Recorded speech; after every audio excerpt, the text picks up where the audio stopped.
Hello, നിധി R K വ്ളോഗ്സിൻ്റെ പുതിയൊരു വീഡിയോയിലേക്ക് എല്ലാവർക്കും സ്വാഗതം. ഇന്ന് നമ്മൾ ഉണ്ടാക്കാൻ പോകുന്ന ഒരു നാടൻ അവിയലാണ്. അതിനുവേണ്ടിയുള്ള കഷ്ണങ്ങൾ നമുക്ക് അരിഞ്ഞ് വൃത്തിയാക്കി എടുക്കാം. വീഡിയോയിലേക്ക് പോകുന്നതിന് മുമ്പ് നമ്മുടെ ചാനൽ ആദ്യമായിട്ടാണ് കാണുന്നെങ്കിൽ ലൈക്ക് സബ്സ്ക്രൈബ് ചെയ്യാൻ മറക്കരുതേ. അപ്പോൾ വീഡിയോയിലേക്ക് പോവാം.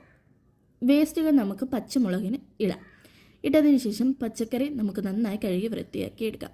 കഴുകി വൃത്തിയാക്കി എടുത്തതിന് ശേഷം നമുക്ക് ഇത് നീളത്തിൽ അരിഞ്ഞു കൊടുക്കാം. പലയിടത്തും പല രീതിയിലാണ് അവിയലിന് വേണ്ടി അരിയുന്നത്.